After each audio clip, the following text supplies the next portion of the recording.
Bonjour à toutes et à tous et on se retrouve dans une nouvelle vidéo de Rédacteur Web pour savoir comment facturer un article à plus de 100 euros.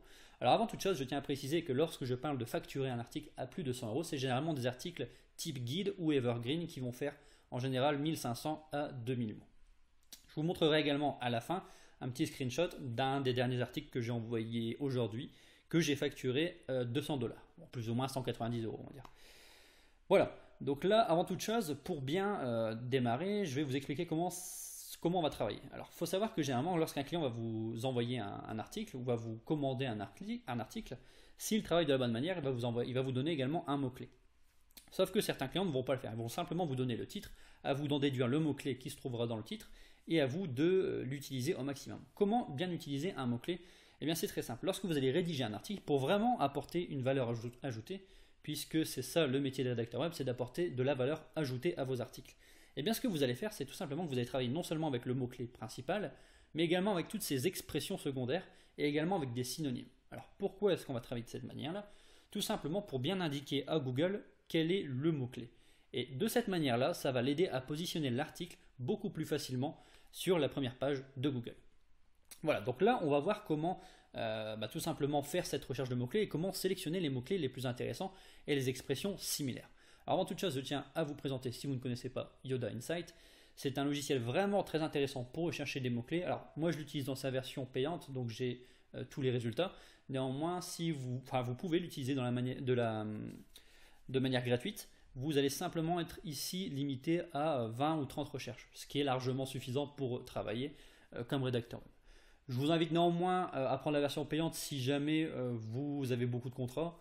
Ça vous évitera d'à chaque fois de relancer des recherches, etc., etc. Voilà, donc revenons à nos moutons et concentrons-nous donc sur le premier point pour arriver à bien vendre un article à plus de 100 euros.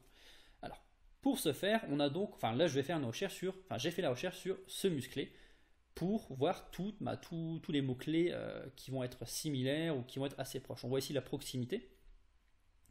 Et on va partir du principe que tout simplement, le client a pour mot-clé comment se muscler. Alors, pour bien trouver des expressions similaires, il suffit de regarder des mots-clés du type comment bien se muscler. Alors pourquoi je vous recommande d'utiliser Insight Yoda? Tout simplement parce que vous allez devoir utiliser des mots-clés qui sont quand même assez recherchés. Ou tout simplement utiliser des petits mots-clés qui n'ont pas beaucoup de recherche, mais en mettre plusieurs. Ça va vous éviter tout simplement d'éviter les répétitions à chaque fois. Puisque si vous utilisez un mot-clé, vous allez devoir l'utiliser une fois, deux fois, trois fois, et à force, ça va vraiment faire du forcing. Et c'est pas forcément joli. C'est ce qu'on appelle du keyword stuffing, c'est-à-dire que vous allez mettre le mot-clé à toutes les sauces. Et ça, généralement, c'est pas très joli, et les lecteurs vont s'en rendre compte assez rapidement.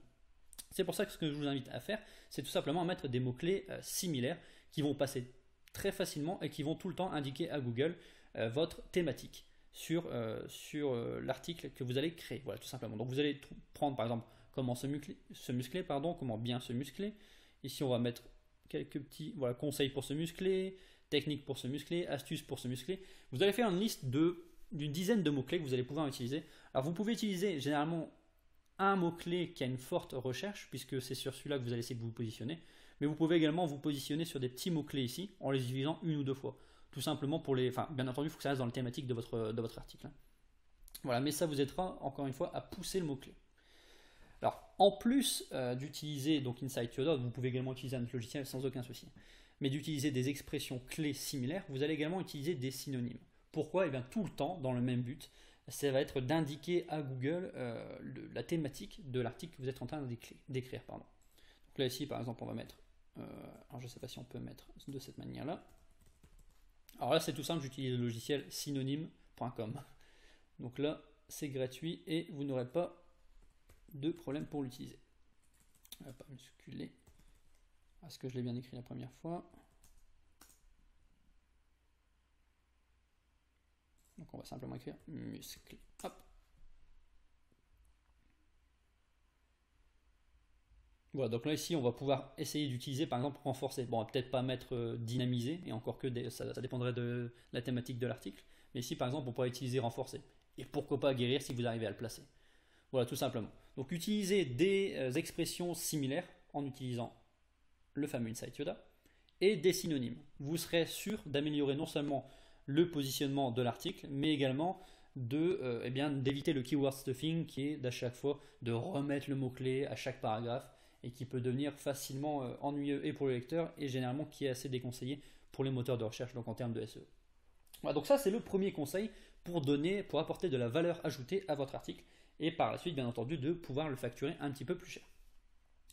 La seconde chose, ça va être de découper votre article. Alors qu'est-ce que ça veut dire? Eh bien je vais vous donner quelques exemples d'articles que j'ai trouvé. Voilà. Donc ça c'est un article bien découpé. Alors je vais vous expliquer ensuite qu'est-ce que c'est exactement, mais je tiens à vous le montrer dans un premier temps. Hop. Donc on est tout le temps sur la thématique de la musculation. Hein. Hop. Celui-ci également. Et on arrive à celui-ci qui l'est beaucoup moins bien. Alors qu'est-ce que ça veut dire article bien découpé? Eh bien je pense que là vous pouvez déjà arriver à faire une différence. Si je vous propose de lire deux articles, que je vous mets d'abord celui-ci et que je vous mets à côté juste celui-là, je pense que vous allez forcément vous orienter vers celui-ci. Alors pourquoi? Tout simplement parce que c'est un article qui est aéré, c'est-à-dire que vous avez ici des espacements qui vont créer de petits paragraphes qui va donner à l'article beaucoup plus d'intérêt à être lu. Parce que quand vous retombez sur un article de ce style-là, vous voyez un pavé, un autre pavé et un autre pavé, c'est assez lourd à lire. C'est vraiment difficile. Et pourtant, le problème, c'est que cet article pourrait apporter beaucoup plus d'informations, que ce soit technique ou par exemple ici pour se muscler rapidement, que les deux précédents. Néanmoins, vu que c'est beaucoup plus difficile à lire, ça va freiner le lecteur. Donc il faut savoir que le lecteur va rarement aller jusqu'au bout de l'article. Ça, c'est vraiment très rare. Il va souvent commencer la lecture et au fur et à mesure, vous allez avoir le taux de lecture qui va diminuer drastiquement. Donc il faut arriver à l'accrocher dès le début, tout simplement en ne lui donnant pas du pavé à manger, voilà, tout simplement. Donc ça c'est le deuxième conseil. Alors, bien aérer vos paragraphes et de créer des H2 et H3. Alors qu'est-ce que c'est que des H2 et des H3? Eh bien je vais essayer de vous donner un exemple, alors que je retrouve ce fichier là. Alors voilà, là je suis sur Word et DH2, DH3, c'est tout simplement ces choses-là. Alors vous ne le voyez peut-être pas en entier ici, mais on peut voir titre 3 ici, titre 2, titre 1. Eh bien c'est tout simplement des titres, enfin des sous-titres, puisqu'on a ici le titre principal. Et ces sous-titres-là vont avoir deux buts précis. Le premier en termes de SEO, c'est-à-dire que là, ici on a le mot-clé compléter son salaire. Donc là il est dans un titre 2, donc j'améliore déjà mon SEO en le plaçant dedans, puisque le mot-clé va peser un peu plus vu qu'il se trouve dans un titre. Mais également, ce que ça va provoquer, c'est que ça va redécouper encore une fois l'article. Donc là, on va voir qu'ici, on a un paragraphe, ici, on en a un deuxième. Encore que là, c'est dans un fichier Word, c'est beaucoup plus difficile à visualiser. Mais si on revient ici, on voit ici qu'on retrouve le titre 2. Hop, titre 2 ici. Titre 2 ici, voilà. Donc là l'avantage c'est que si la personne décide de scroller, donc c'est-à-dire de descendre la page parce qu'elle n'a pas envie de tout lire, eh bien elle va s'intéresser au titre. Donc là, manger suffisamment de protéines, tac tac tac, ne pas faire tant d'exercices. Et si par exemple elle a recherché justement des informations sur les protéines, eh bien elle va pouvoir s'attaquer simplement à ce paragraphe là. Voilà, donc pensez bien à découper vos paragraphes et à inclure des titres 2 et titres 3. Le but également de la création de titres, c'est que lorsque vous allez rendre l'article à votre client, il va pouvoir le coller directement sur WordPress sans avoir lui-même à rajouter les titres. Donc ça va lui faire gagner du temps et de cette manière-là, il sera beaucoup plus susceptible de vous recontacter par la suite. Donc ça, il faut bien vraiment garder ça en tête, c'est que le découpage des paragraphes, de l'article dans son ensemble, c'est un point assez important. Ça a autant d'importance que la recherche de mots-clés en amont. Puisque si vous avez un article optimisé SEO, mais qui n'est pas optimisé pour l'expérience utilisateur, donc c'est-à-dire que les lecteurs ne vont pas vouloir le lire, ça n'aura aucun intérêt. Voilà, donc là on a les deux points qui sont quand même les plus importants. Et ensuite, pour encore apporter un peu plus de valeur ajoutée, eh bien, le troisième conseil que je vais vous donner, ça va être d'inclure une statistique ou une citation. Alors pourquoi? Eh bien tout simplement, les articles qui ont des statistiques vont avoir beaucoup plus de points en termes de crédibilité, puisque ce sera forcément des articles qui auront fait l'objet de plus de recherches qu'un simple article. Voilà, donc ça, je vous invite fortement, à chaque fois que vous le pouvez, c'est de rechercher une petite une statistique, que ce soit sur des sites français ou voire même américains, ça c'est pas encore gênant. Le tout, c'est juste d'apporter un élément supplémentaire à vos lecteurs. Voilà, tout simplement. De ce fait-là, lorsqu'ils retourneront sur le blog de votre client, ils sauront qu'ils vont à chaque fois obtenir plus d'informations que simplement ce qui est écrit dans le titre. Voilà, ça c'est ce que je vous invite fortement à faire, c'est de rajouter une statistique. Alors, il y a des articles qui sont beaucoup plus difficiles à écrire, où on va avoir beaucoup de mal à inclure une statistique. Dans ce cas-là, mettez simplement une citation. C'est pas bien dur à trouver, en quelques secondes c'est réglé. Donc voilà, essayez de d'inclure une citation, ça rajoute encore un petit peu de crédibilité. Voilà, donc je vous invite fortement à suivre ces 3 conseils-là. Donc, travailler avec des mots-clés, les expressions similaires des mots-clés et les synonymes. Découper vos paragraphes et essayer d'inclure une statistique ou une citation. Voilà, tout simplement. C'est des points simples à aborder, mais que vous ne retrouverez dans pas beaucoup d'articles, malheureusement. Et c'est justement ça qui va vous permettre de vous différencier et de facturer vos articles un petit peu plus cher que la concurrence. Alors maintenant, un autre point que j'aimerais aborder avec vous, c'est comment facturer ces articles lorsqu'on n'est pas forcément reconnu. Alors pour ça, moi, je tiens à préciser, je travaille avec le site Upwork. Voilà, c'est ceci. Alors vous pouvez travailler avec le site que vous souhaitez, que ce soit Upwork, Upwork. Alors il y a aussi Rédacteur, je crois. Enfin, il y en a plusieurs. Vous pouvez travailler avec celui que vous préférez. Personnellement, j'utilise Upwork puisque ça fonctionne plutôt pas mal pour moi. Libre à vous de choisir la plateforme qui vous convient le mieux. Voilà. Mais l'avantage d'Upwork, c'est que vous avez un profil.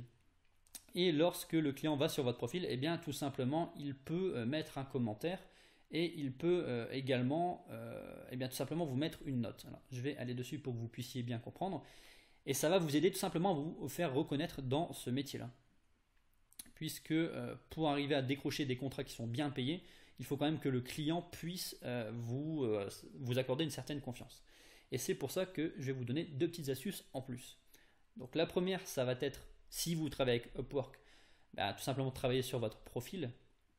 Donc ouais, c'est ça, hein, tout simplement.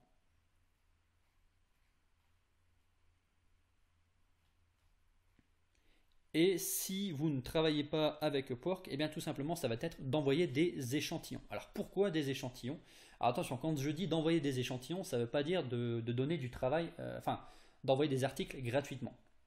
Ça va simplement être, par exemple, l'article que je vous ai montré ici, d'envoyer un lien, le lien d'un article qui a déjà été publié sur une autre plateforme. Voilà, tout simplement. Donc là, ce ne sont pas du tout mes articles, hein, je tiens à le préciser, mais ce serait simplement de récupérer le lien de l'article et de l'envoyer à votre client pour qu'il puisse juger de la qualité.